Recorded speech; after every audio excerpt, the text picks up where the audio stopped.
Hey guys, tonight we begin with the absolute unit that was Homo neanderthalensis, our brawny, brainy, and endlessly misunderstood Ice Age cousins. Imagine this: a pale, frostbitten horizon where the wind feels like knives on your skin, and the only way you survive is by becoming part battering ram, part engineer. That's who you're walking into the tundra with tonight. You probably won't survive this, but they did, for over 300,000 years. With no Gore-Tex, no coffee, and definitely no complaining. So, before you get comfortable, take a moment to like the video and subscribe, but only if you genuinely enjoy what I do here. And let me know in the comments where you're tuning in from and what time it is for you. It's always fascinating to see who's joining us from around the world. Now dim the lights, maybe turn on a fan for that soft background hum, and let's ease into tonight's journey together. You trudge through a snow-swept gorge, your eyelashes crisping in the wind. Somewhere ahead, a figure moves. Not a bear, not a wolf, but something closer. Its silhouette is broad, low-slung, and dense. This isn't your species, but it is your relative. That's a Neanderthal, and no, they're not lost. They own this landscape. Neanderthals weren't cave-dwelling caricatures, that they were the apex hominins of Ice Age Europe. Their world was a frozen gauntlet of permafrost, predators, and hard-won calories. And their bodies. Imagine if nature hired a team of personal trainers, a few Arctic survivalists, and just one angry architect. They stood shorter than modern humans, sure, around 5 feet 4 inches to 5 feet 6 inches. But describing them as short is like calling a sledgehammer a bit much. Their frames were dense and powerful, with rib cages like industrial drums and shoulders that could double as battering rams. One glance at a Neanderthal skeleton and you'd think, this was not a man who skipped leg day, or arm day, or neck day. Even their skulls looked like they'd been designed for impact. Elongated and low, with brow ridges that could host a snowball fight. Massive noses jutted forward, not to intimidate, but to warm frigid air before it reached the lungs. Think of it as nature's built-in radiator system. They lacked chins as we know them, giving their faces a smooth downward slope, somewhere between resting warrior face and about to ask why the mammoth's still breathing. And let's talk about those hands. Modern humans have nimble fingers, great for texting, gaming, peeling bananas. Neanderthals had shovels attached to their wrists. Their thumbs were massive, placed differently on the palm, giving them an iron grip. They could crush a bone scraper without blinking, or presumably open a frozen jar of pickles like it owed them money. They didn't just endure the Ice Age, they were tailored for it. Where we rely on central heating, they relied on muscle mass. Where we use supplements, they used fire and protein-rich diets hunted by hand. Imagine being so hardcore that your everyday workout involves chasing reindeer off a cliff with nothing but a sharpened stick and a death wish. But here's the kicker. Despite the slabs of muscle and glacier-defying builds, Neanderthals weren't brutes. That idea? A historical hatchet job. When their remains were first found in the 19th century, scientists made snap judgments based on arthritis-riddled bones and outdated ideas of progress. They're hunched. They're simple. Nope. Turns out Grandpa Neanderthal just had bad posture from carrying the weight of an ice age and no ibuprofen. Recent research paints a different picture. These weren't backward relics of evolution. They were a parallel success story. A completely different template of what it means to be human. If Homo sapiens are multi-tools, versatile, clever, adaptable, Neanderthals were sledgehammers. Precision wasn't always their thing, but persistence? That was their superpower. And they needed every bit of that grit. Ice Age Europe wasn't just cold, it was apocalyptically, skin-peelingly, unforgivingly cold. Imagine waking up each day wondering if your toes still exist. That's where Neanderthals thrived. Their robust bodies conserved heat. Their lung capacity rivaled some elite endurance athletes. And their bones? You'd think they were training to fight off mammoths in cage matches. Historians still argue whether Neanderthals were more physically adept than modern humans, or just differently adapted. What's not up for debate is that their bodies were built for punishment. Blizzards, blunt trauma, maybe even prehistoric bison wrestling. One lesser-known theory? Their huge rib cages didn't just help them breathe in frosty air, it made it possible to outpace competitors in high-exertion activities. Running after dinner that doesn't want to be eaten? That's a Neanderthal's version of cardio, and they were good at it. They didn't just walk through Ice Age Europe, they owned it. So next time someone calls you a caveman, take it as a compliment. That term may have been meant as an insult, but the real deal? Neanderthals were elite athletes, survivalists, and arguably better adapted to their world than we are to ours. They didn't have espresso, soft pants, or daylight savings time. What they had was bone, muscle, endurance, and an ice-cold attitude toward inconvenience. This was a species that didn't fear the dark. They dragged it out of caves and set it on fire. And as you imagine them now, stocky, snow-dusted, stooped beside a smoldering hearth, eyes sharp as obsidian, you realize something. You're not looking at a failed version of humanity. You're looking at one of the many ways evolution tried to solve the puzzle of survival. And for hundreds of thousands of years, Neanderthals solved it brilliantly. You shuffle a little deeper into the Ice Age evening, boots crunching over packed snow, breath rising in pale curls. The cave entrance ahead glows with the warm flicker of firelight. Inside, the air smells of smoke, bone marrow, and old leather. And sitting near the hearth is your host for the evening.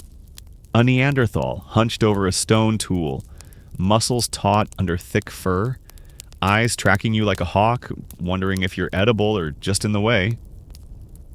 You've entered a world engineered not by machines, but by nature's most brutal design brief. Survive everything. Thrive in nothing. Let's talk architecture. The body is a fortress. Neanderthals weren't sculpted like Greek statues. They were sculpted like boulders that got tired of being stepped on and decided to move.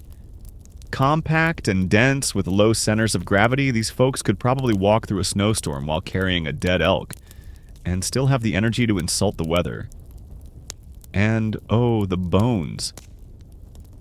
Neanderthal bones weren't bones, really. They were blueprints for how to crush modern expectations. Thicker than ours by a shocking margin, these bones weren't just durable.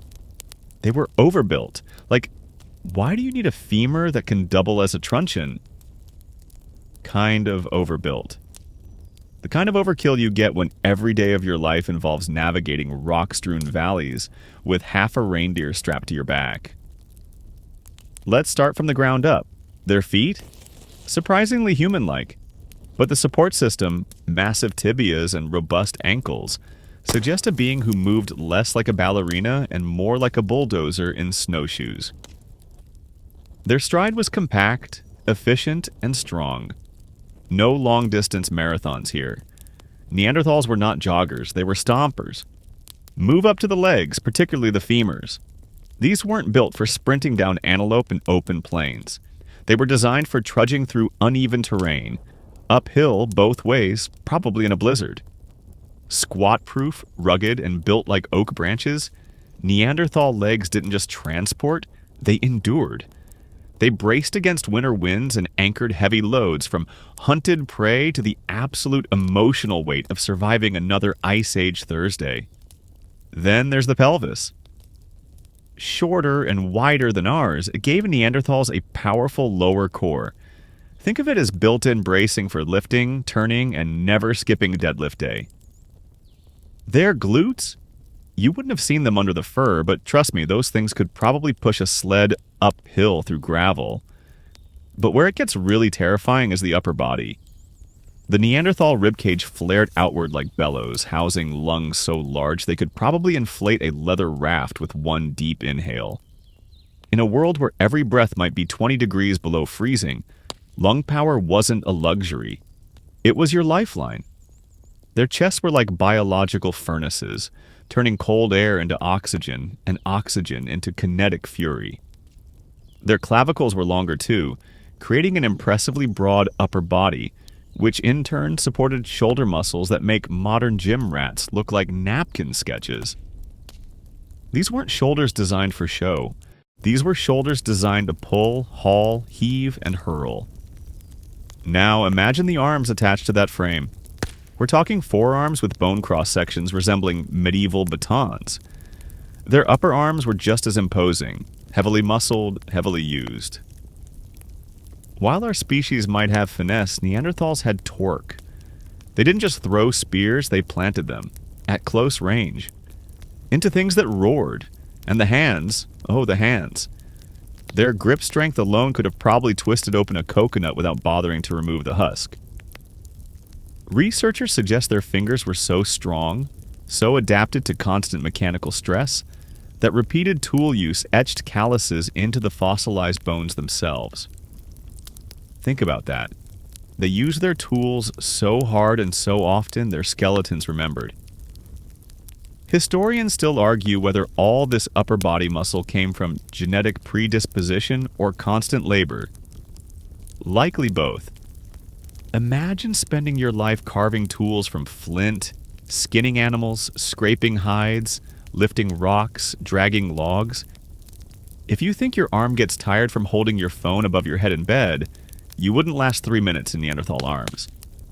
And here's something fringe for you. Some paleoanthropologists suggest their elbows had unique rotational strength, perhaps allowing them to twist and turn with surprising dexterity. You could argue Neanderthals were ambidextrous powerlifters who just happened to invent multitasking before spreadsheets did. Now let's look at the spine. Shorter and stouter than ours, their vertebral columns were less curved, more rigid. Another trade-off favoring strength over flexibility. Their backs were built to carry the world, not to dance. But hey, flexibility is overrated when your primary goal is not getting eaten by a cave lion. One might assume that all this robustness came at a cost, and you'd be right. Neanderthals likely reached maturity faster than us, meaning they had less time to learn before the responsibilities of adulting, Ice Age edition, kicked in. And their lifespans? Shorter.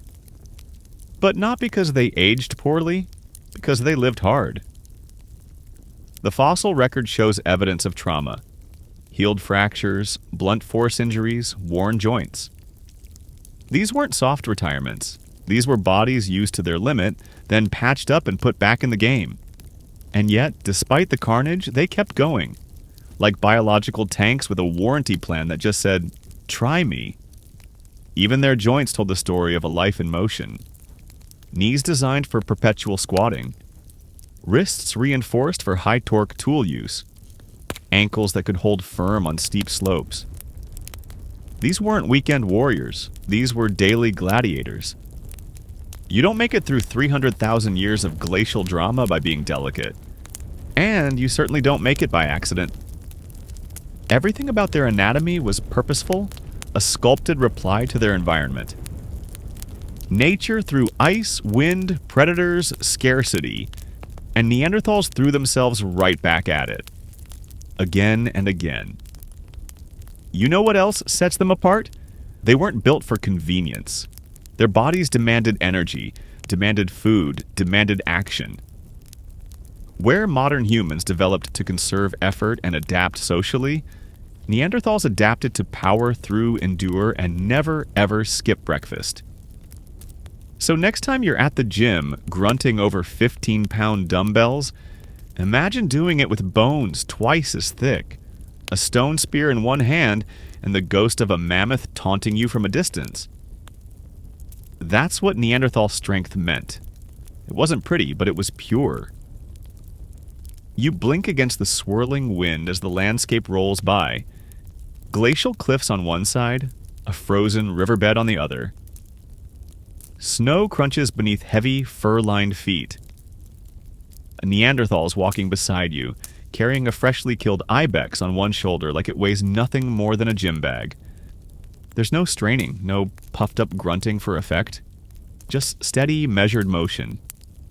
It's here, on this uneven, icy terrain, that you see the full brilliance of their body in action.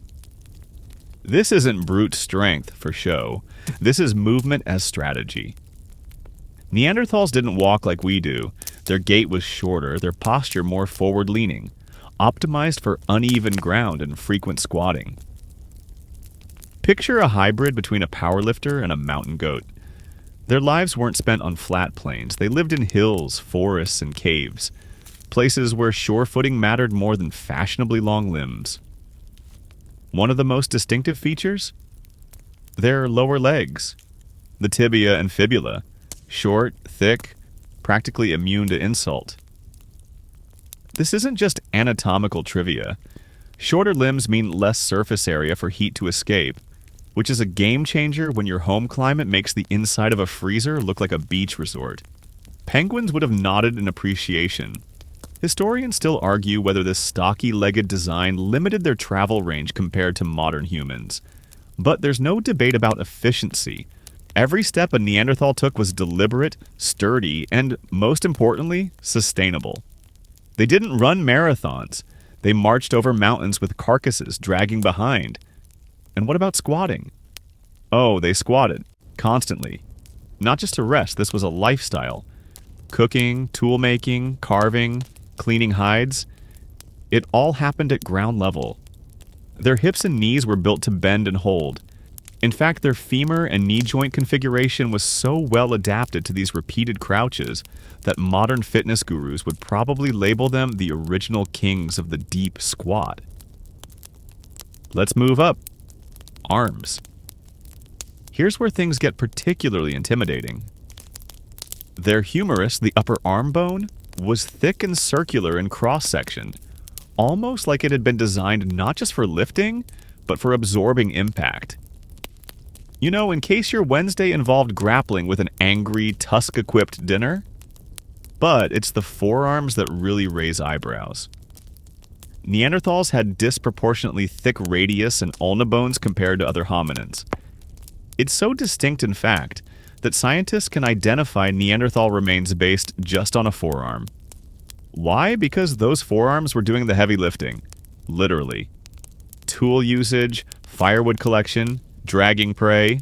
It was a 24/7 workout, and their bones recorded every rep. And yet, despite all this thickness, their hands weren't clumsy. They had fine motor control, enough to craft complex flint tools, manipulate sinew, and stitch clothing. Imagine crushing a walnut in one hand, then threading a bone needle with the other. That was daily life. Their grip strength? Astronomical. Some estimates suggest it was double that of a modern adult male. Just to put that in perspective, if a Neanderthal offered to shake your hand, you'd better brace yourself, or risk walking away with the fingers that now spell ouch. Even their thumbs were different. Broader, more muscled, and set at a wider angle than ours. This gave them a superpowered pinch grip, a kind of evolutionary multi-tool for grasping, scraping, and hammering. It's the difference between picking up a pencil and wielding it like a chisel. Now zoom out. Watch that body move through snowdrifts and over jagged terrain. The shoulders swing in a rhythm that's both primal and precise. The spine doesn't glide so much as grind. There's no wasted motion, no frivolous twirling. Everything has purpose. Even how they carried weight shows thoughtfulness. They didn't strap mammoth legs to their backs like pack mules. They balanced loads on shoulders across arms, sometimes dragging with specialized tools. Some anthropologists even think Neanderthals may have used carrying poles, a kind of rudimentary yoke or sled to distribute weight. So yes, while Homo sapiens were busy discovering decorative shell necklaces, Neanderthals were inventing ergonomic hacks. And lest we forget their incredible tolerance for pain. Their skeletal remains read like battlefield dispatches. healed fractures, blunt force trauma, spinal compression. Some of it came from close contact hunting, some from falling off icy cliffs, and some, probably, from the daily wear and tear of hauling the ice age on their backs. You know what's even weirder? These injuries don't always match what we see in Homo sapiens remains from the same period. The types of fractures, especially to the upper body, suggest more up-close confrontations, more direct hits, less throwing spears from safety, more stabbing from arm's reach. Imagine a Neanderthal hunting style like this. Spot prey, coordinate, approach stealthily, then rush in close and jab with a thrusting spear. That's not hunting, that's street combat. And the movement needed? Explosive acceleration. Iron grip. Full body coordination. We're talking biomechanics that would make a CrossFit instructor cry. Fringe theory for the night?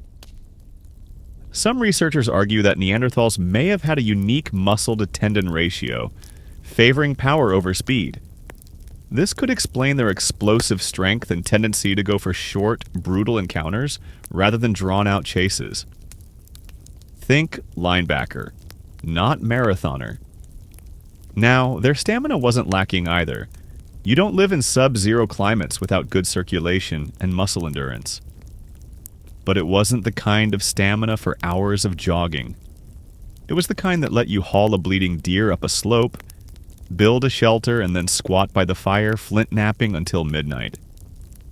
And while you might think all that bulk made them slow, think again.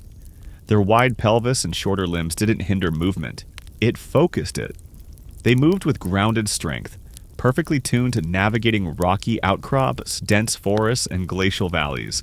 Modern humans may be lighter on our feet. But Neanderthals, they were planted, stable, and immovable.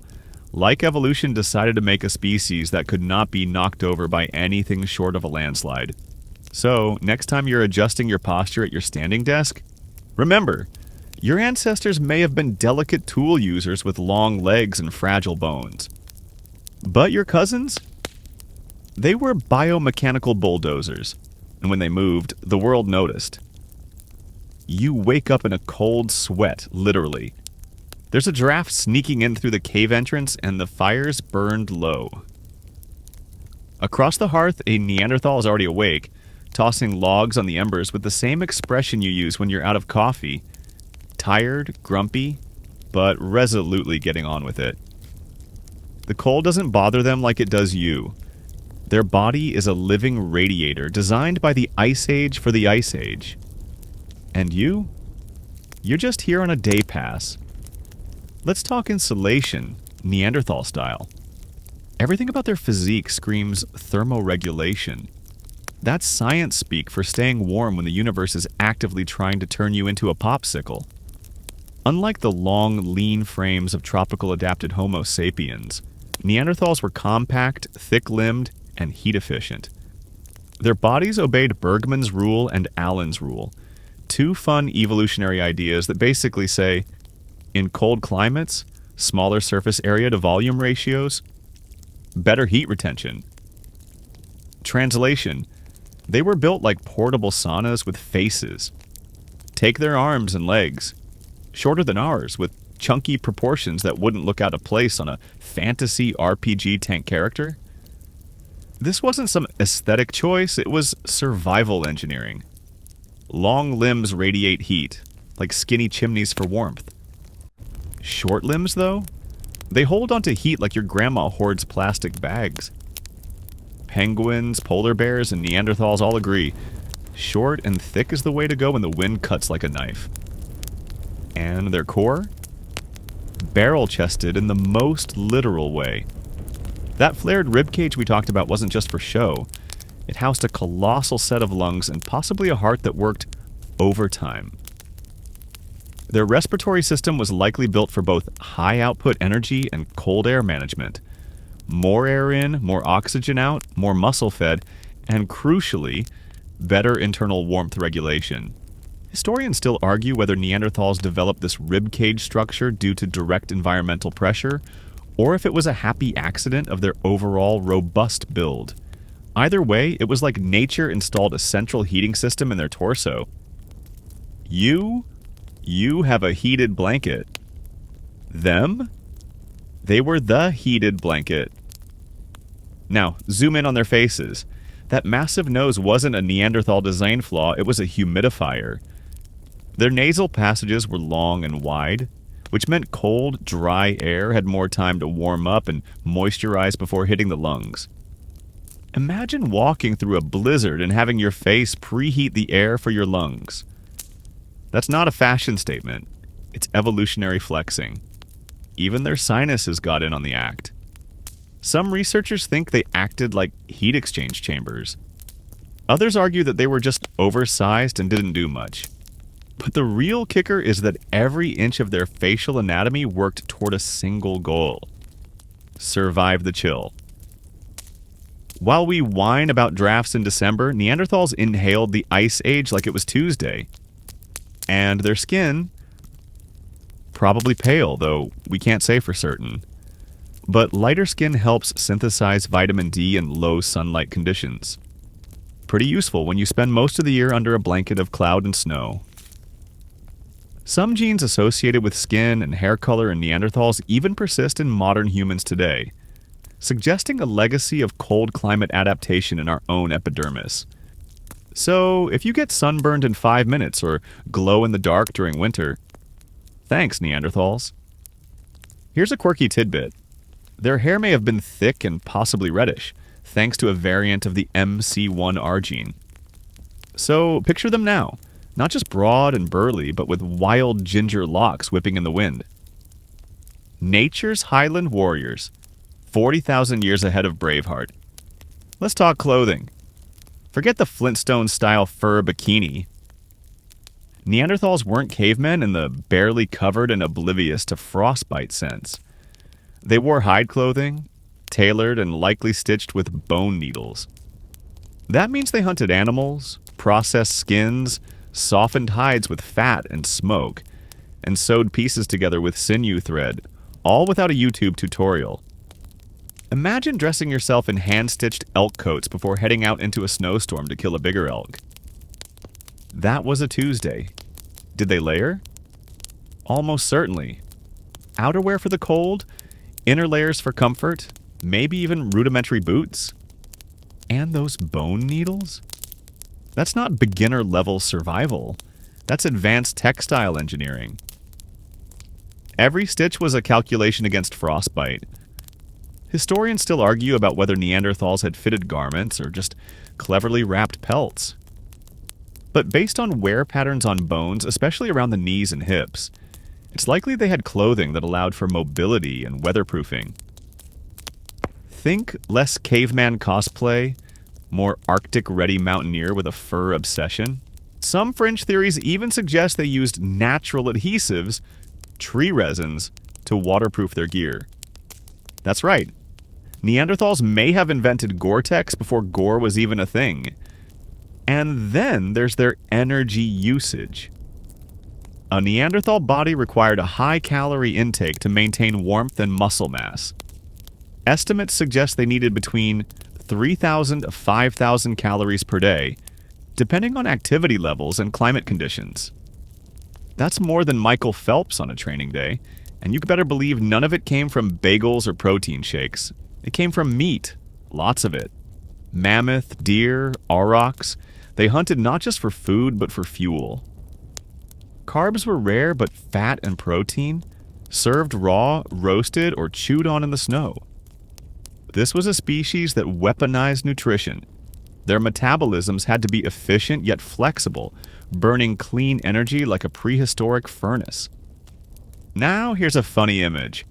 Imagine a modern human dropped into their world. Even bundled in modern thermals, you'd be a glorified icicle in hours. Neanderthals? They didn't just survive, they probably judged your shivering. So what kept them going wasn't just brawn, it was smart design. Every evolutionary tweak, every adaptation was a quiet, frozen revolution. The short limbs, the wide noses, the hide-stitching hands, the industrial lung power, it wasn't just impressive. It was necessary. Because the Ice Age didn't hand out survival to the cleverest or the cutest. It handed it to the ones who could wake up in a snow-drenched cave, stretch their thick limbs, and face another sub-zero day with nothing but muscle, mammoth hide, and that perpetual grimace that said, "Let's get on with it." The fire's burning brighter now, crackling against the cold as the Neanderthal beside you adjusts a slab of meat on a spit with something that might be a carved antler or a very opinionated stick. The smell of roasting mammoth fills the air, gamey, rich, and a bit like being smacked in the face with smoked gym socks. But what draws your eye isn't the dinner, it's what they're wearing. Forget the cartoon fur toga. This is layered, tailored, and practical Ice Age fashion, complete with stitching that suggests someone around here had a serious eye for detail. So, let's talk about it. Neanderthal clothing. The real stuff. For years, people thought Neanderthals were fur-draped brutes, wearing whatever dead animal happened to lie nearby. That's outdated nonsense. New evidence suggests their wardrobe was surprisingly sophisticated, functional, purpose-built, and maybe even a little stylish if your aesthetic is post-apocalyptic Arctic biker. First off, they didn't just throw hides over themselves and call it a day. Hides had to be processed. That means skinning the animal, scraping off fat and flesh with stone tools, drying it, and then softening it. Usually by working it with hands, feet, teeth, or by smoking it over fire. All this before the first stitch was even made. And yes, stitches were absolutely involved. Archaeologists have found bone awls and needles with tiny eyes, actual sewing needles at Neanderthal sites. These weren't just poking holes in leather, they were threading sinew or plant fibers through those holes to bind skins together. We're talking hand-sewn clothing, folks. Tailored Ice Age outerwear that could hug the body for warmth and allow flexibility during, spear-based confrontations with angry wildlife. Historians still argue whether they made complex, layered outfits or simple tunics. But based on bone stress and wear patterns, it's clear they were moving comfortably in cold environments, not waddling around in stiff, couch-cover cloaks.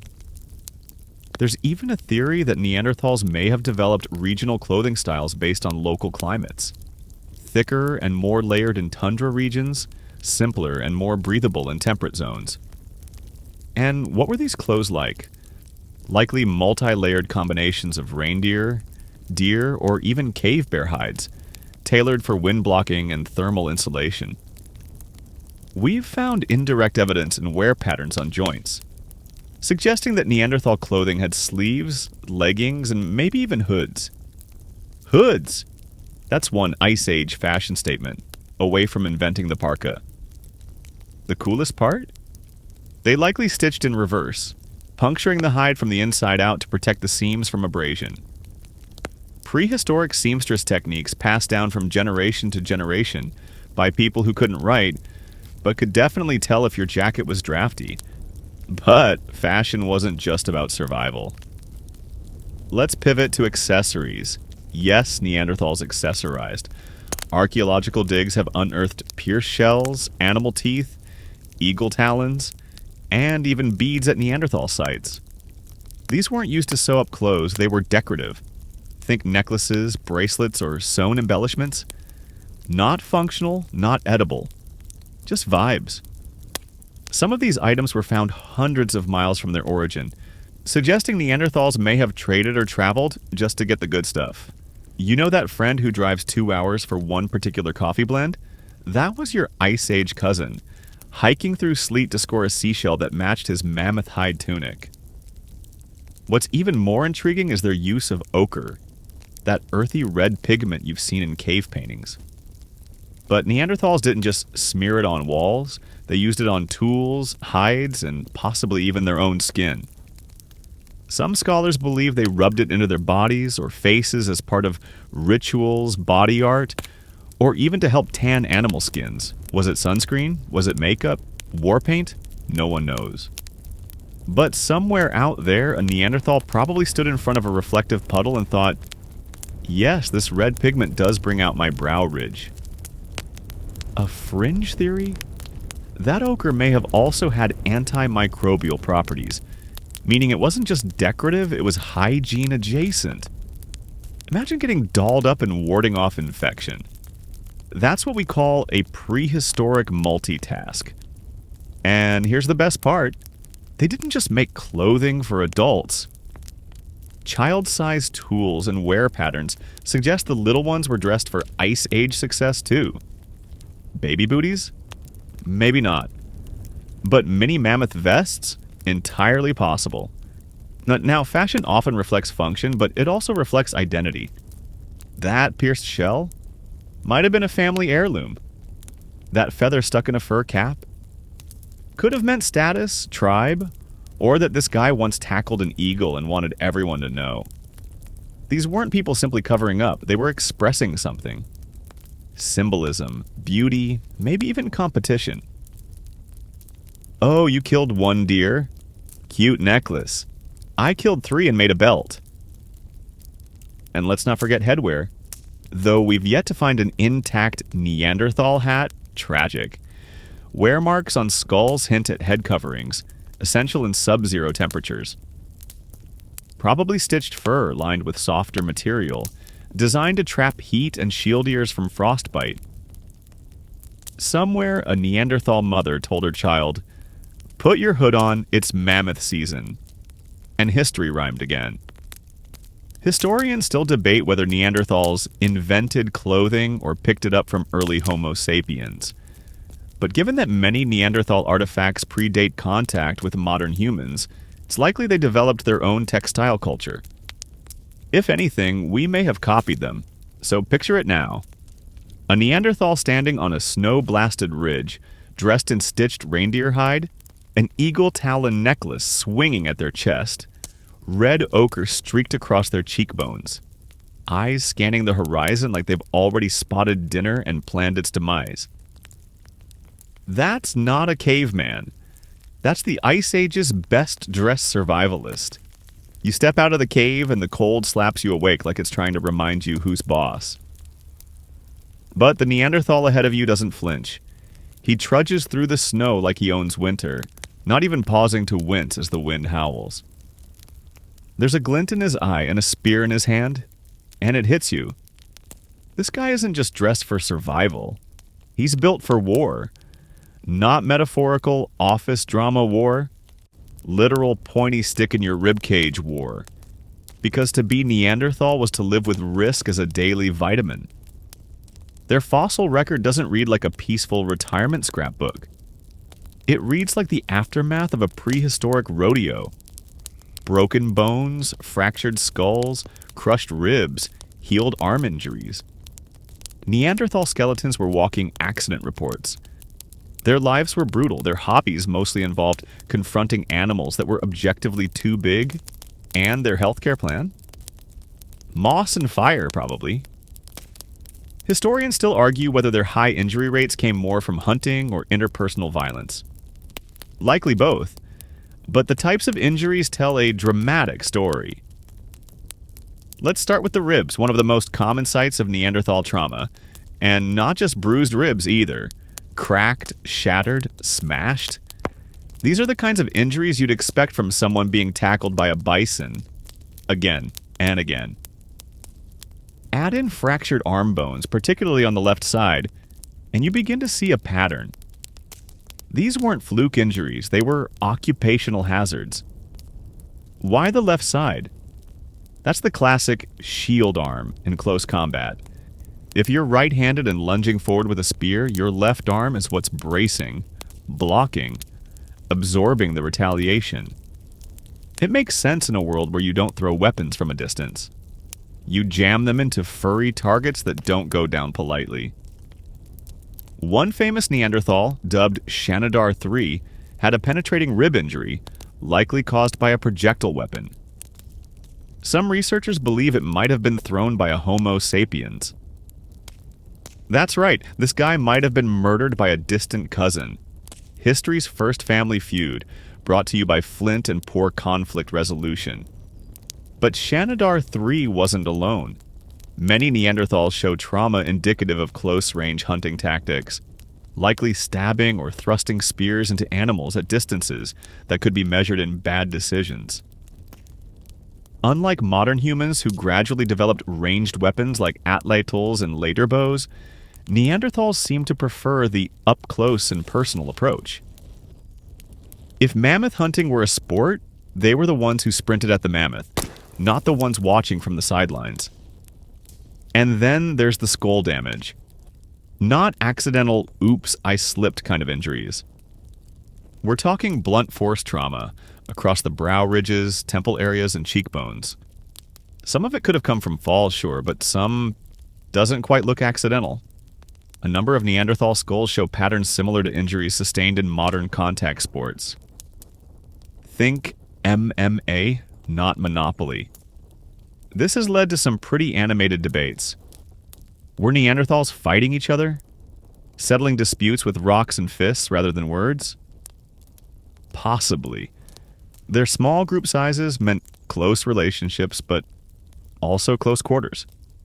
When food is scarce and tempers are shorter than your femur, sometimes you don't vote on who gets the mammoth liver. You duel for it. And yet, despite all the trauma, they healed. Often, fully. That's the astonishing part.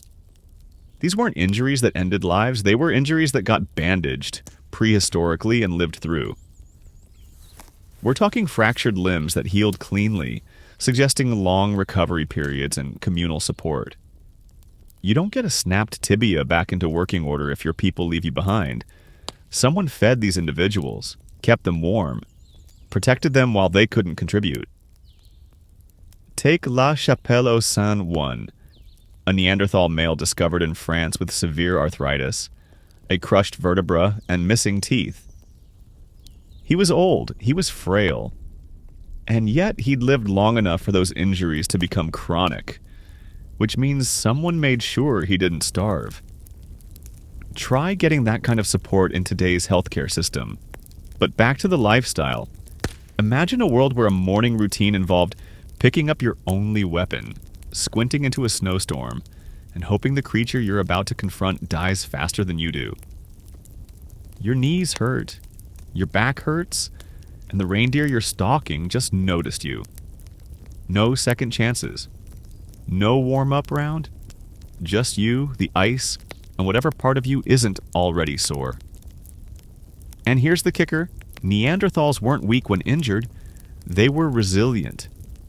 Some managed to walk on shattered limbs, adjust to fused joints, even return to hunting with partial blindness. There's evidence of adapted behaviors. Right-handed individuals learning to use their left arms after breaks, changing grip techniques, favoring legs. They didn't quit. They adjusted. Survival wasn't optional. It was identity. A fringe observation? Some scientists think their pain tolerance may have been higher than ours. Certain genetic studies suggest they might have been more sensitive to pain but still lived through it better. Imagine being more aware of pain and still managing to push through daily mammoth mayhem like it's no big deal. That's not strength. That's grit baked into DNA. And here's a wild comparison. One study noted the similarity between Neanderthal injury patterns and those of professional rodeo riders. Yes, rodeo riders. Turns out if you regularly engage with 1,000-pound animals in unpredictable environments, your skeleton tells the same story.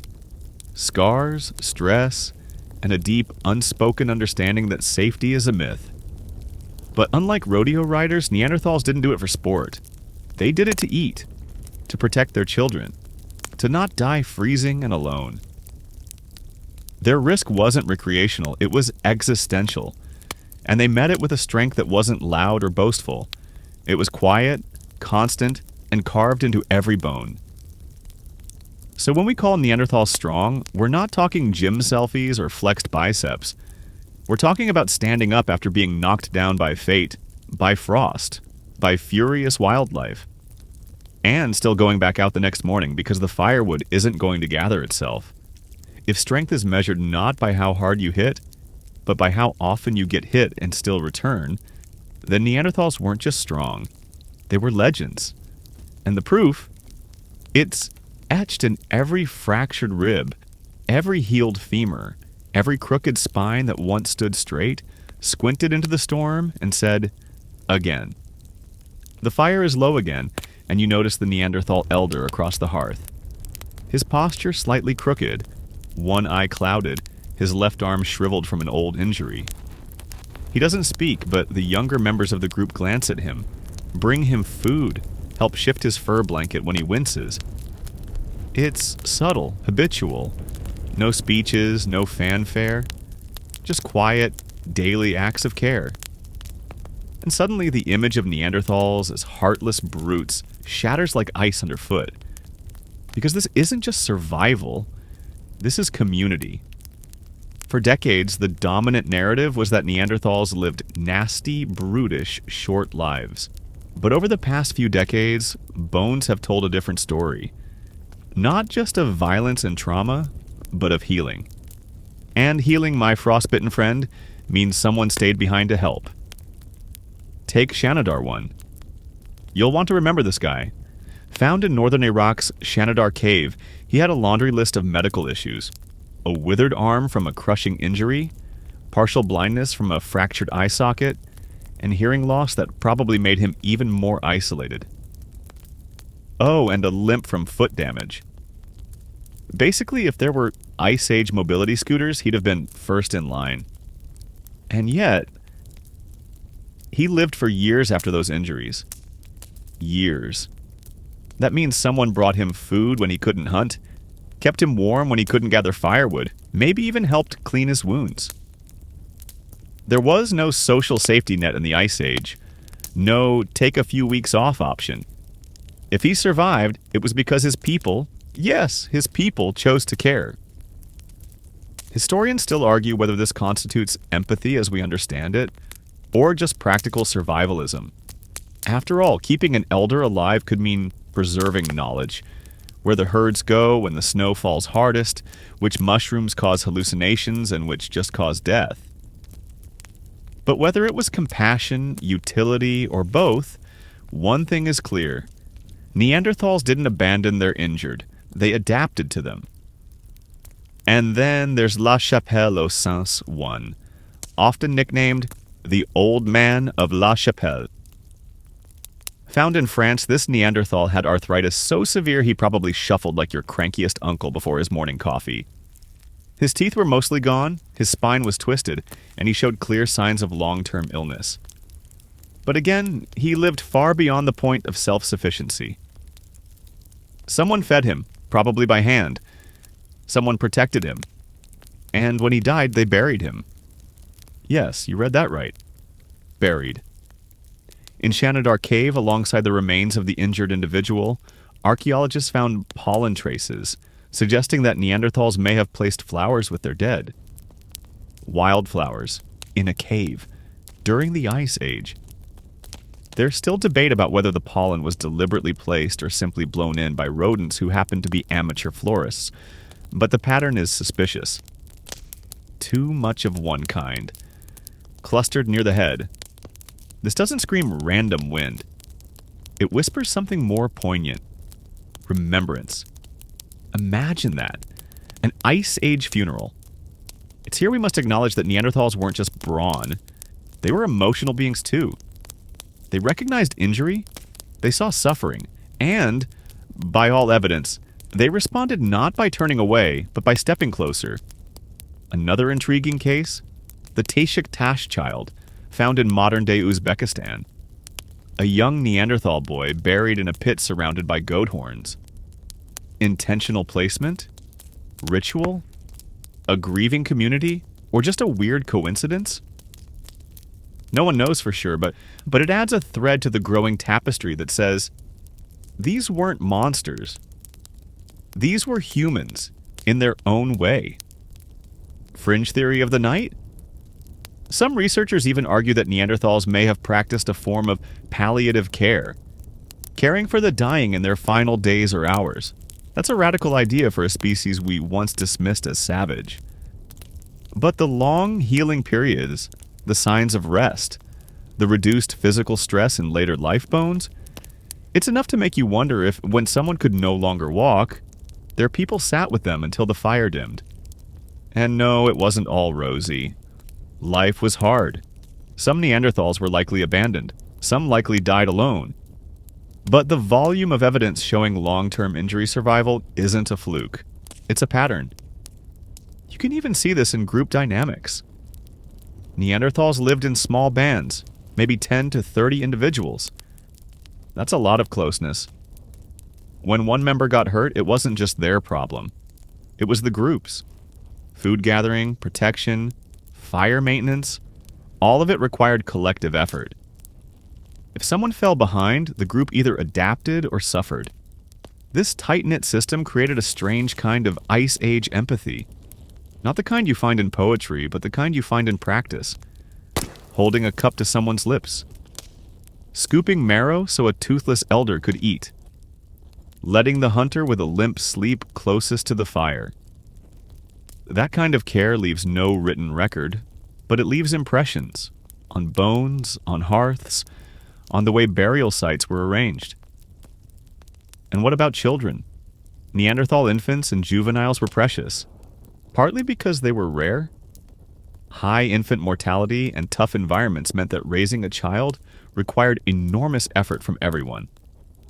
And their skeletons show signs of nurturing. Some were carried long past walking age. Some were buried with care, not tossed aside but laid down. That says something. That says everything. So when we picture Neanderthals as grunting oafim, we erase what may be their greatest strength. Not bone density, not muscle mass, but solidarity. They didn't have social media. Well, they didn't have therapists. But they had each other. And in a world where every day might be your last, maybe that was enough. The cave glows warm now, the fire at its center crackling with slow-burning confidence. You glance around the darkened space, noticing how every stone seems placed with intention. Every log shifted to feed the flame just right. And in that moment, it hits you. Neanderthals didn't just use fire, they mastered it. Not as magic, not as myth, but as method. In a world carved from ice and shadow, fire wasn't just comfort. It was power. Let's get this out of the way. No, Neanderthals weren't caveman pyromaniacs tossing torches around like prehistoric rock stars. But they did wield fire with the kind of practical genius that would impress even the most rugged outdoorsy influencer. Not flashy, not mystical. Just quiet, unbreakable skill. The first clue? Hearths. Neanderthal sites are full of them. Repeated fire pits, ash layers, scorched bones. Some caves even show signs of long-term hearth reuse, meaning they didn't just light a fire and move on. They returned, rekindled. Maybe even claimed fire spots like modern folks claim their favorite seat at the cafe. Same log, same vibe, different season. And these weren't chaotic burn piles. Many hearths are spatially organized. Fire in the center, tools nearby, food waste just beyond. That's not random, that's zoning. They were organizing living spaces, hearth as kitchen, as gathering spot, as nightlight against the void. Historians still argue about how they started these fires. There's no smoking gun, pun intended, but we have our suspects. The leading theory? Neanderthals used flint and pyrite, striking them together to produce sparks hot enough to ignite dry grass, moss, or fungus. Imagine the precision required. No lighters, no click-click flame. Just rock, focus, and enough dry tinder to make an arsonist weep. And once the fire was born, they protected it like treasure. There's evidence they transported embers wrapped in bark or carried smoldering material from one camp to another. Because starting fire from scratch, that's work. Keeping it alive, that's strategy. This means fire wasn't an occasional tool, it was a partner. Warmth in the cold, light in the darkness, a place to gather, to work, to teach, to heal. Now consider what fire did for them. Warmth? Obvious. But in glacial Europe, that wasn't a bonus. It was a survival prerequisite. Without fire, you froze. With fire, you thrived. Fireside heat expanded their living range, let them occupy colder regions, and protected their vulnerable, injured, young, elderly, through harsh winters. Cooking, you bet. Charred animal bones found in Neanderthal sites tell a story of culinary evolution. Meat cooked over flame meant fewer parasites, softer chewing, and better calorie absorption. In a world where every bit of energy counted, that's a life or death difference. And that's not just guesswork. Experimental archaeology shows that cooking increases the caloric yield of meat by over 20%, which means that ibex steak by the fire wasn't just tastier, it was smarter. Tool making? Surprisingly, yes. Some Neanderthal sites show signs of heat treating flint, a process where heating certain rocks makes them easier to knap or shape into tools. That's thermal engineering. Long before metallurgy, they were playing with temperature like proto-blacksmiths, using controlled fire to sharpen their edge in more ways than one. Fringe theory of the evening? There's speculation that some Neanderthals even used smoke for preservation, hanging meat above fires to dry it out. No smoking barrels, of course, but a rudimentary understanding of extending food's shelf life in a world without fridges. Then there's defense. Fire deters predators. No saber-tooth wants to walk into a room that smells like smoke and singed bear hide. Sitting near fire at night? That was your security system. Your do not disturb sign and glowing embers, and possibly, just possibly, your social theater. Because fire draws people together. Always has. Always will. You gather to eat, to share warmth, to trade tools and stories. Maybe even to flirt, if prehistoric courtship rituals involved comparing mammoth scars or showing off new beads. Some scientists think Neanderthal children played around fires while adults worked nearby. Fire wasn't just function, it was focal. So let's rewind. We've got hearths, spatial planning, cooking, lighting, safety, and possibly heat-treated tools. That's not occasional fire use. That's routine mastery. Were Neanderthals the first to control fire? Probably not. Homo erectus may have beaten them to the flame by a few 100,000 years, but Neanderthals optimized it. They made it a daily tool, not a lucky discovery. And unlike some early Homo sapiens, Neanderthals didn't seem to be relying on fire constantly. Some evidence suggests that they could endure stretches without it, implying incredible cold tolerance. But when they had it, they used it. Here's a sensory image for you. It's deep winter. The sun's gone by mid-afternoon. Outside, the wind howls like an angry god, but inside the cave, there's orange light dancing on the walls. Someone's sharpening a flint blade. A child pokes at the embers. Meat sizzles on the flat stone. Someone else drops a few dried herbs on the fire, and for a moment, the air smells of pine, smoke, and something unexpectedly sweet. And in that moment, no words, just firelight, you realize this isn't about technology. This is about control. About making the world a little less hostile. About carving a pocket of safety into an endless frost. Neanderthals didn't conquer the Ice Age with weapons. They survived it with fire. You watch as the Neanderthal near the fire carefully lifts a chunk of flint and begins working it with a smaller stone. Tap, rotate, tap. Bits flake off like glass petals. There's rhythm in it. Precision, too. It's not brute force, it's finesse. This isn't just smashing rocks, this is craft. You're witnessing an artisan at work, one who doesn't use rulers or calipers, but knows the stone like a violinist knows a string. And the product? A toolkit worthy of any wilderness survivalist's fever dream. Neanderthals weren't just strong, they were clever. Their tools prove it. For a long time, the assumption was Neanderthals equals primitive, Homo sapiens equals advanced. But like many assumptions, that one belongs in the same bin as the Earth is flat, and you can't microwave metal. Because Neanderthal toolmaking wasn't just advanced, it was intentional. Their toolkit is known as the Mousterian industry, and it was anything but crude. At the heart of it was the Levallois technique, a method that required planning ahead. And no, that's not a joke. Before a Neanderthal even struck a flake from a stone core, they had to map out exactly how to shape that core so it would produce the right kind of flake when struck. Imagine sculpting a sphere to break off the perfect triangle. That's not guessing. That's strategy. Historians still argue whether this counts as abstract thinking or procedural skill. But here's the real kicker. It worked, over and over. Neanderthals weren't just copying what worked. They were refining it. Their toolkits included scrapers for hide processing, points for hunting, burins for carving, and even hafted tools.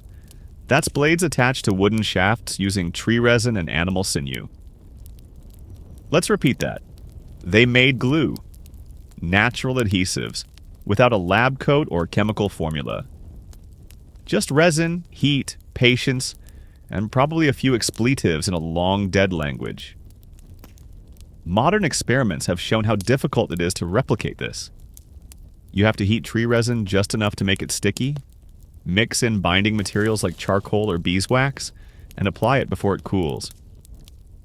One misstep and you've either inhaled toxic fumes or created the Ice Age version of hot mess. And yet, Neanderthals were doing this across multiple sites, across thousands of years. And these weren't one-size-fits-all tools. Their designs changed depending on the environment. In flinty regions, their blades were sharp and angular. In places with less ideal stone, they used whatever was available: quartz, bone, even volcanic rock. That's not just resourcefulness, that's adaptability. Some tools were even designed to be resharpened multiple times, a kind of prehistoric Swiss Army knife. Why carry 5 blades when one properly maintained will do the trick? And don't forget the bone tools. While less common than stone, there's emerging evidence that Neanderthals did, in fact, use bone and antler for shaping, smoothing, and possibly sewing. One recent find? A carefully polished deer rib used like a spatula, likely for working hides. Others? Long bones sharpened into awls. That's textile prep. That's the difference between naked and cold and still cold, but at least I'm dressed. Now, one fringe but fascinating idea is that Neanderthals may have had specialists, individuals within a group particularly good at tool production. It's hard to prove without written records, but the consistency and quality of some tool types at certain sites suggest that not everyone was a flint genius. Just like not everyone today is good with IKEA furniture. And then there's the idea of toolkits, as in tools designed to work together. Scrapers for preparing hides, cutters for butchering, points for hunting. They didn't just grab a sharp rock. They selected, prepared, carried, and used the right tool for the job. That's logistics. That's workflow. Historians once dismissed this complexity as mimicry, that Neanderthals copied Homo sapiens. But then we started finding tools in Europe and the Middle East older than the earliest Homo sapiens migrations. Turns out, Neanderthals weren't learning from us. If anything, we might have borrowed from them. Some sites even hint at regional tool styles, like stone fashion trends.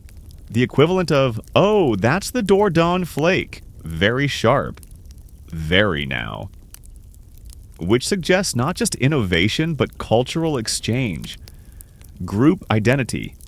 Style, even. Let's take a moment to appreciate how advanced this all is. Neanderthals were living in an environment with no written language, no standardized instructions, no YouTube videos. Everything they learned by doing or by watching others do. Generational skill sharing passed by demonstration, repetition, and maybe a grunt of approval. And yet, they created tools with form, function, and efficiency.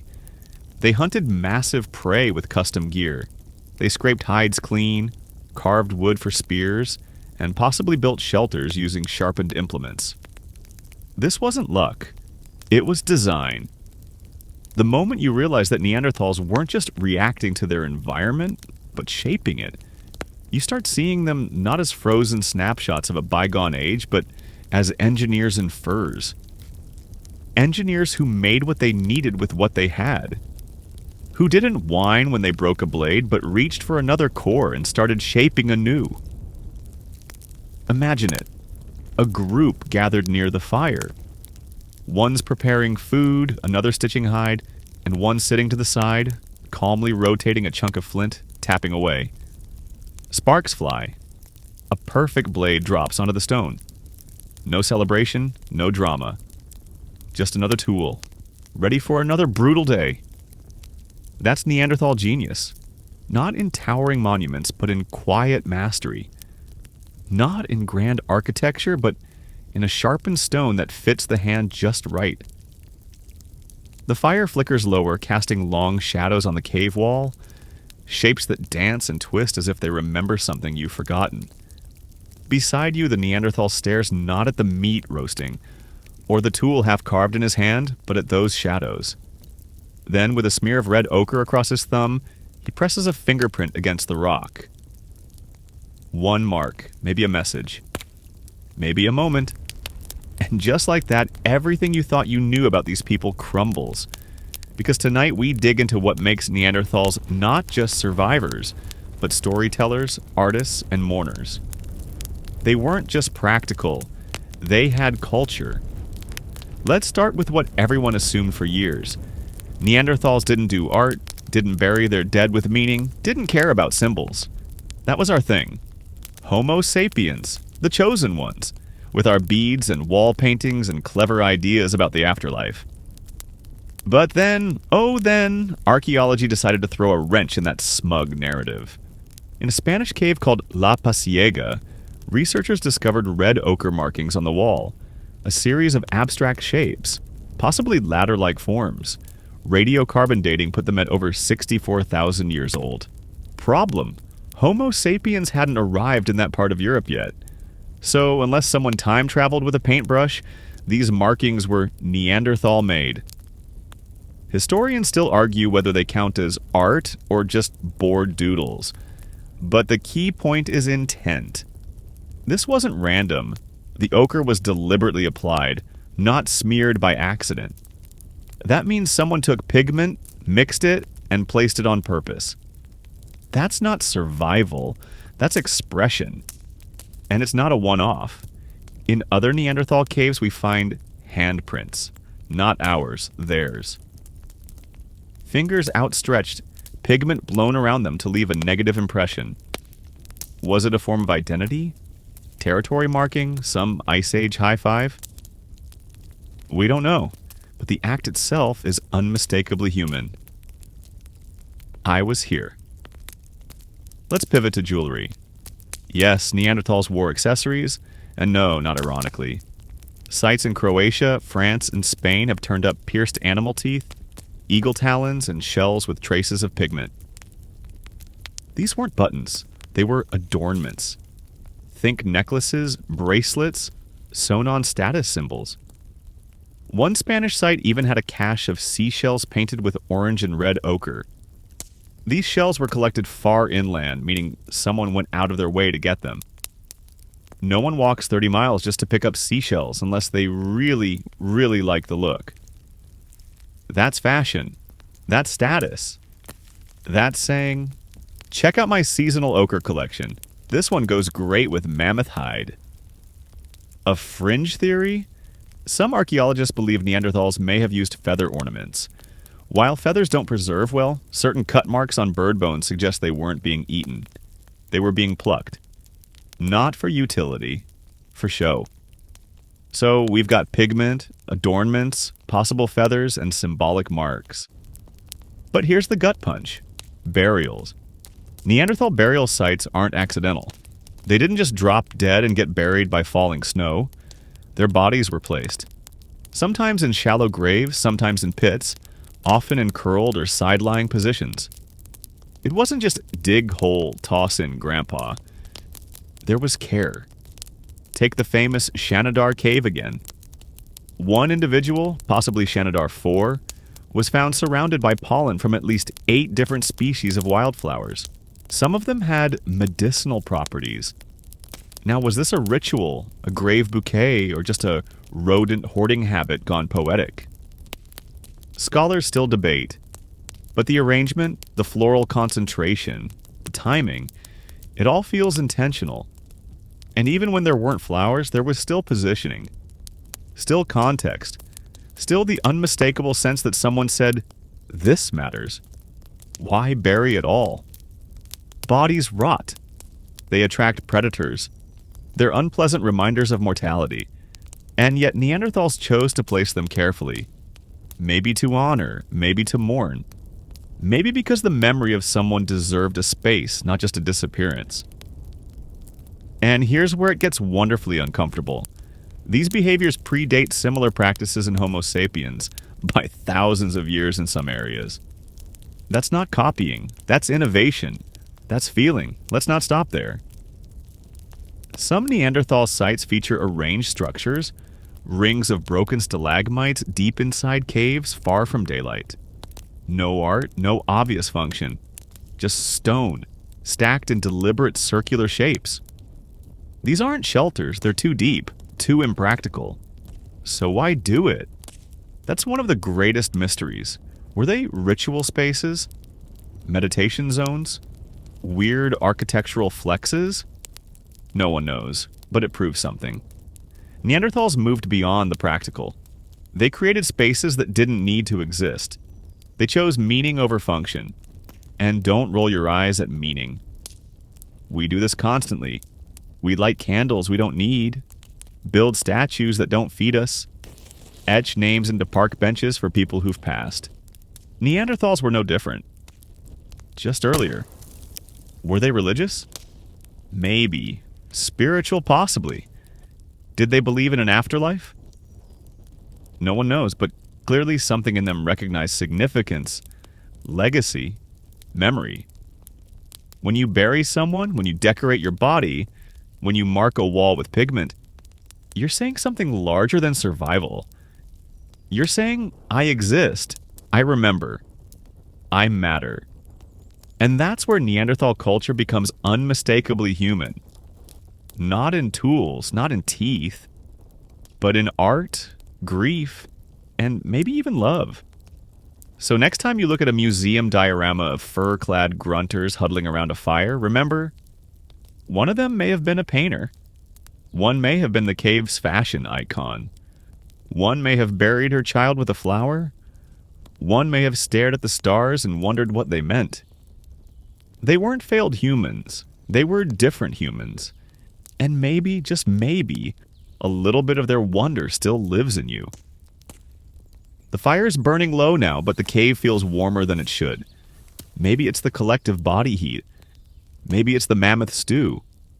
Or maybe it's the realization creeping up your spine that Neanderthals and Homo sapiens didn't just nod at each other across the tundra. They got intimate. Biblically. DNA testably. And, oh yes, romantically, or at least reproductively, involved. Let's talk about Neanderthal hookups. When early Homo sapiens migrated out of Africa around 60,000 years ago, they ran into someone unexpected in Europe and Western Asia. Not saber-tooths, not cave bears. Someone who looked like them. Browner, stockier, squattier, but unmistakably human-shaped. Our Ice Age cousins? The Neanderthals. Now, the obvious human thing to do in this scenario would have been to compete. Which we did, but also, we mingled. The archaeological record may be silent on Pillow Talk, but the genetic record? Oh, it's positively gossiping.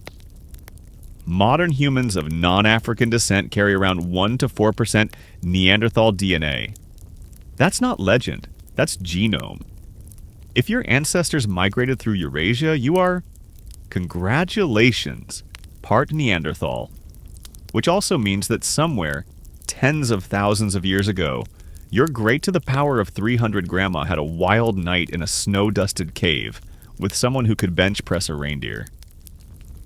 Historians still argue whether this interbreeding was rare or more frequent than we thought.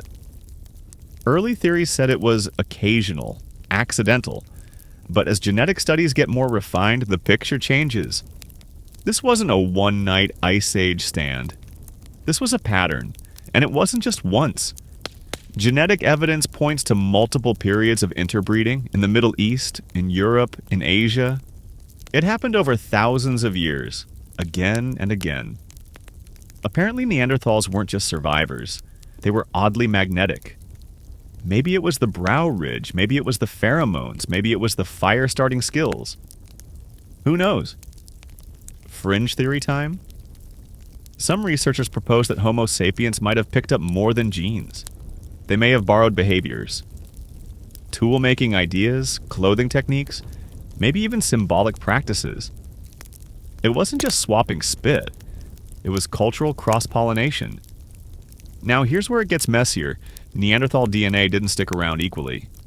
You've got about 1 to 2% of it floating around, unless you're of strictly African descent, where interbreeding didn't happen post-migration. But if you add up all the Neanderthal segments spread across the global human population, something like 40 to 50% of the Neanderthal genome is preserved. Not in one person, but in all of us collectively. It's like their species dissolved into ours, pixel by pixel. And this DNA isn't just historical fluff. It does things. It affects your immune system. Some Neanderthal genes helped early humans fend off Eurasian pathogens they'd never encountered before. Think of it as a prehistoric vaccination via extremely close contact. Other Neanderthal genes influence skin and hair color, fat storage, and even how you sleep.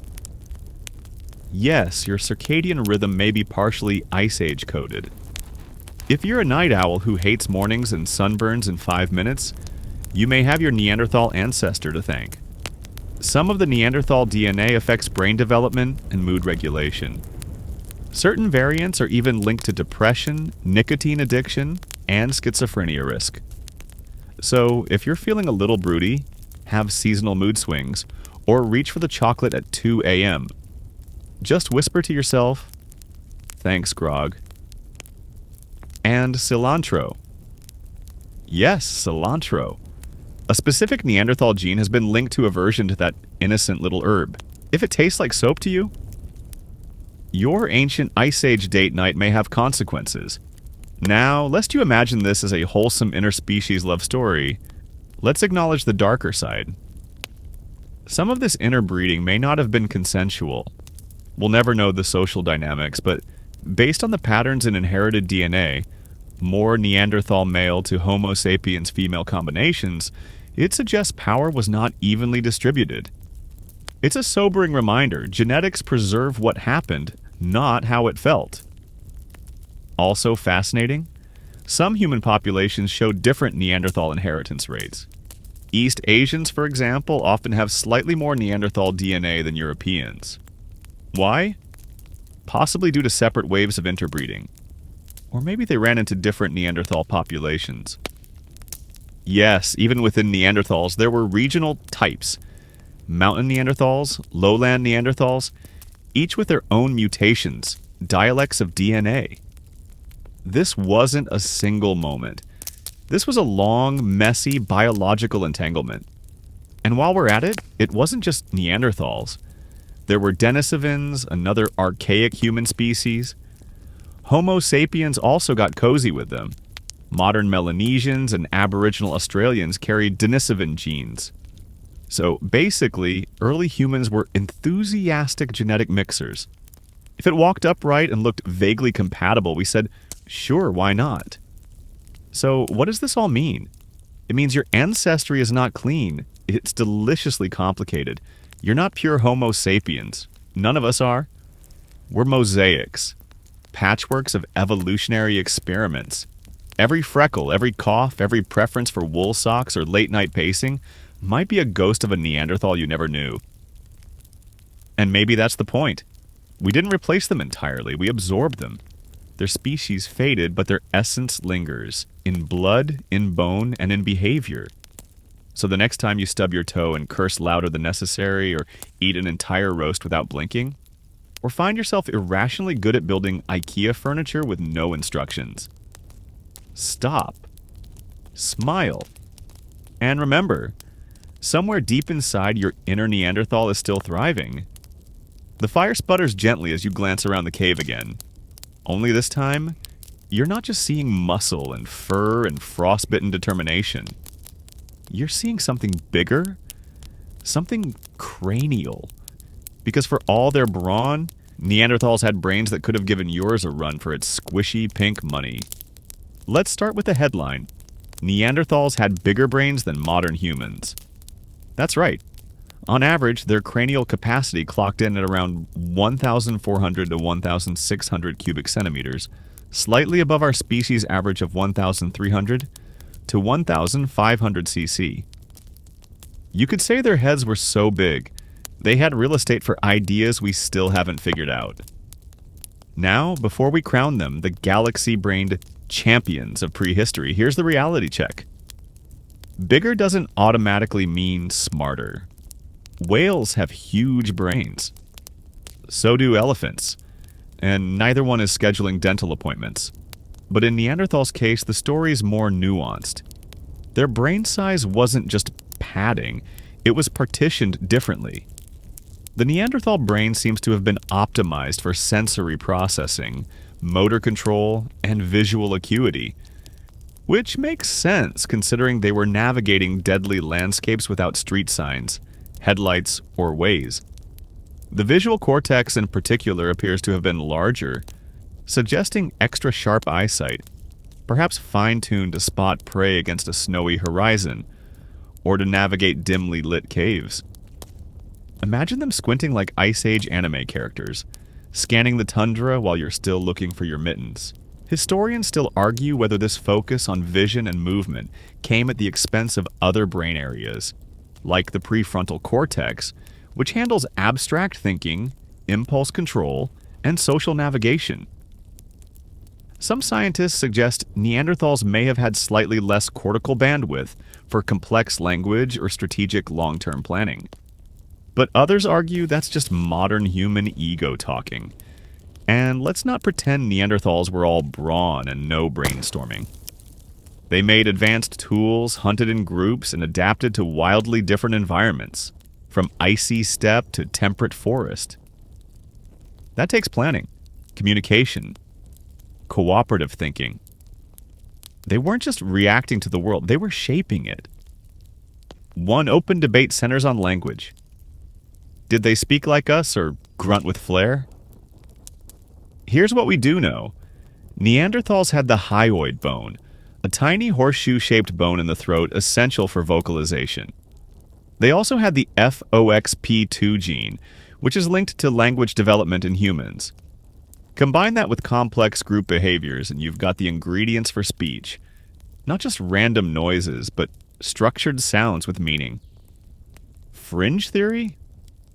Some linguists speculate they might have had a more nasal or throaty vocal tone, different from ours. So instead of yelling, "Watch out, mammoth," they might have said something more like, "Rock." Still a warning, just with a little Neanderthal flair. Their hearing range was also similar to ours, especially in frequencies used in speech. That suggests they weren't just babbling, they were listening. Maybe they didn't write poems, but they probably shared hunting plans, named each other, told stories, or even scolded their kids when they poked the fire for the third time that night. And speaking of kids, Neanderthals likely matured faster than us. Their brains developed earlier, suggesting shorter childhoods. Less time to play, more time to learn how not to get eaten. But even with accelerated growth, they managed to pass on knowledge through demonstration and repetition. Teaching, in other words. And teaching requires more than imitation. It requires awareness of what the other person doesn't yet know. Which brings us to one of the most fascinating aspects: cognitive empathy. It's one thing to care when someone's hurt, we've covered that. It's another to understand someone else's point of view or emotional state. Evidence from burial practices, injury care, and possible ritual behavior suggests that Neanderthals didn't just feel, they felt for others. That's not brute mentality. That's the foundation of what we now call social intelligence. Some researchers even argue that Neanderthals had proto-artistic imagination. Not just symbolic thinking, but the ability to create representations in their minds. If you're decorating your tools or wearing shells, not because they serve a function, but because they mean something, that's culture. That's cognition. And their adaptability? Unreal. Neanderthals lived across Europe, Western Asia, and the Middle East in a dizzying range of ecosystems. That required flexibility, not just in body, but in mind. New tools for new prey, new shelters for new climates, new methods for new threats. Their brains also allowed for what anthropologists call mental mapping, keeping track of locations, resources, and danger zones across vast landscapes. Imagine remembering the precise spot where berries grow near a seasonal stream that floods every fourth moon, without GPS, journals, or a calendar app. Now here's the uncomfortable truth. We once thought Neanderthals were outcompeted by Homo sapiens because we were smarter. But recent data complicates that. Turns out we weren't necessarily sharper. We just had larger social networks. More brains in more places doing more things. Neanderthals, smaller groups, less genetic diversity. It wasn't a failure of intelligence. It was a numbers game. So, let's give them credit. Their brains weren't designed for abstract art critiques or existential dread. They were designed for sensation, precision, memory, and survival, and they excelled at it. Picture it now. A Neanderthal crouched in a cave, flint in hand, teaching a child where to strike to make a clean edge. The child mimics, then laughs as the flake splinters wrong. The adult corrects them, not with frustration, but with a nod. Try again. Do it like this. And in that exchange, no textbooks, no vocabulary lists, lives something deeper. Knowledge passed generation to generation, brain to brain, firelight to firelight. So no, Neanderthals weren't brainless cavemen. They were specialists, survivors, sensors of the world around them, with heads full of sharp instincts and slow burn insight. You might carry 2% of their DNA, but their brain power, that's in all of us. The cave is quieter now. The fire's embers glow like distant memories, and outside the snow falls softly, blanketing everything in the kind of hush that only comes after something important has ended. The Neanderthals are still here, in shadow and silhouette. But something's changing. A shift you can't see, but you can feel. This is the beginning of the end. Let's talk about it. The Neanderthal Vanishing Act. The greatest disappearing story never told. Not with trumpets or tragedy, but with a whisper. For thousands of years, Neanderthals thrived across Europe, the Middle East, and parts of Asia. They weathered glacial periods, hunted megafauna, and lived in intimate bands where survival wasn't just skill, it was choreography. Then, roughly 40,000 years ago, they were gone. Historians still argue vigorously about why. The old school theory was simple. Homo sapiens showed up and outcompeted them. Sharper minds, better tools, larger social groups. Neanderthals couldn't keep up. But this theory's aged like meat left out in a snowstorm. Because modern research paints a much more complex picture. First, Neanderthals didn't vanish overnight. They coexisted with Homo sapiens in many regions for thousands of years. This wasn't an instant replacement. It was a long overlap. Long enough for cooperation, competition, and yes, even interbreeding, see Section 11.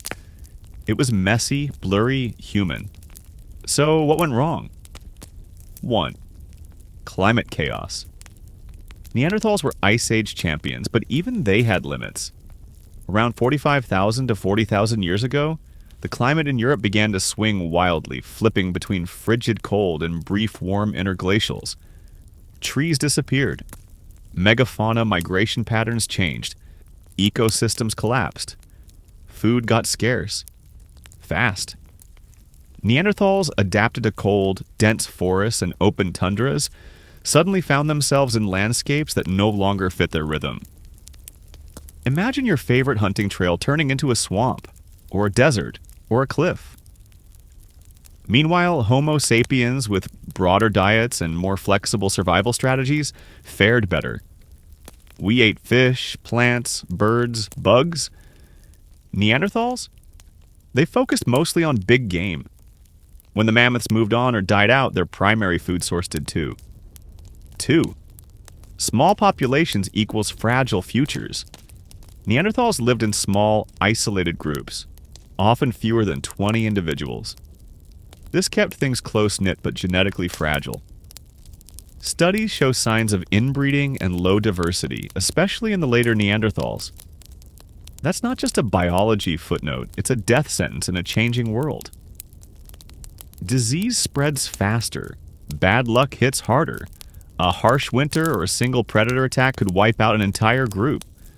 Without fresh genes or reinforcements, some bands may have simply fizzled out. And when groups disappear one by one, there's no grand farewell. Just a slow dimming, like stars winking out. 3. We outnumbered them. By the time Homo sapiens moved across Europe, we came in larger, more cooperative bands. We had wider social networks, faster idea exchange, and possibly even trade routes. Neanderthals were specialists, brilliant in their niche, but we were generalists. Like weeds, we spread. This matters. In tough times, bigger networks mean better survival odds. You can pool resources, share food, move when the weather turns. Neanderthals, locked into smaller, more isolated webs, didn't have that advantage. Some historians even compare it to operating systems. Neanderthals were like a powerful but closed system, efficient but rigid. Homo sapiens? More flexible, open to updates and plugins. 4. We absorbed them. Here's the twist. The Neanderthals didn't just vanish, they merged. As we covered earlier, interbreeding happened. A lot. Enough that modern humans carried chunks of their DNA. That means the Neanderthal extinction may have been less a disappearance and more a slow blending. A biological absorption into a rising tide of sapiens. Their culture, their genes, their adaptations, they live on in us, in freckles and immune systems, in pain tolerance and sleep cycles, and maybe, just maybe, in our shared sense of wonder. 5. Bad PR. Let's be honest, Neanderthals also lost the narrative. For centuries, they were depicted as club-wielding brutes, hunched, hairy, and stupid. Caveman became shorthand for savage. That image wasn't just wrong, it was an erasure. In truth, Neanderthals were every bit as human as we were, just on a parallel track. And when our line expanded, theirs dimmed. But not because they were lesser, because we got luckier. Luck, timing, ice, genes, chance, culture, all of it converged. Imagine it. A final Neanderthal band huddled in a highland cave, listening to the wind rattle through the rocks. The mammoths are gone. The hunting's thin. A storm's coming. In the distance, they hear voices, not enemy, not kin, just different. Taller, leaner, laughing in unfamiliar rhythms. Do they hide? Do they welcome? Do they know they're the last? We'll never know. Their final days left no monument, no warning, just silence. But not emptiness. Because you're still here. And in your genes, in your blood, in your bones, you carry echoes of those quiet final fires. The Neanderthals didn't go out with a bang. They went out with a whisper, woven into us. The cave is dark now, the fire reduced to its last glowing coals. You sit in stillness, half listening to the wind outside, half lost in the quiet epilogue of a vanished people. And somewhere in that silence, a realization creeps in. Not loud, but undeniable. We didn't walk into history alone. We had company. And we didn't always recognize it for what it was. Neanderthals were never our enemies. They were never monsters. They were never mistakes. They were our cousins. And maybe, more than that, our co-founders in the story of humanity. For centuries, popular culture painted them as a little more than prehistoric punchlines. From cartoons to textbooks, the image was locked. Low-slung brows, dragging clubs, grunting unintelligibly, incapable of thought beyond food and fire. Caveman became an insult. Neanderthal a jab at the brutish or backward. But now we know the truth. And it's time to rewrite that story. Let's be clear, Neanderthals weren't failed versions of us. They weren't some discarded beta test of evolution. They were a parallel human lineage, brilliantly adapted to their world. And in many ways, they were just as capable as Homo sapiens, just walking a different evolutionary path. Yes, we outlasted them. But not because we were better, we were luckier. With timing, with networks, with environment. Their extinction wasn't due to stupidity or inferiority. It was the result of overlapping pressures. Climate change, population dynamics, resource scarcity, and interbreeding. They didn't lose. They merged. So why has it taken us so long to see them clearly? Because our species has a bad habit of gatekeeping humanity. We draw the line just behind ourselves, define intelligence by what we can measure, and assume anything other must be lesser. But Neanderthals push against that bias. They hunted with coordination. They made tools with foresight. They nursed their injured. They buried their dead. They used pigment and wore ornaments and shaped the landscape with strategy and care. They may not have painted the Sistine Chapel, but they probably had something on the walls. And they weren't alone in the prehistoric world. Neanderthals interacted with other archaic humans, Homo sapiens, Denisovans, maybe even more we haven't found yet. The past wasn't a solo journey. It was shared terrain, with different hominins crossing paths, trading genes, and learning from one another. Imagine what that world looked like. Not one kind of human, but several. Meeting in caves, watching each other, sometimes clashing, sometimes connecting. A family of species, experimenting with survival. We were never the only humans, just the last one standing. And here's the humbling part. For all our smartphones and space stations, we still carry them inside us. In every sneeze, in every freckle, in the way some of us process pain or feel tired at twilight, we carry Neanderthal echoes. They are our ghosts, our ancestors, our kin. But more than anything, they are our mirror. A reminder that human is not a single shape, not a single story. It's a mosaic of species, of timelines, of choices and chances. What would happen if we started treating Neanderthals not as relics or competitors, but as collaborators? What if we saw their legacy not as lost potential, but as a thread still woven through our shared existence?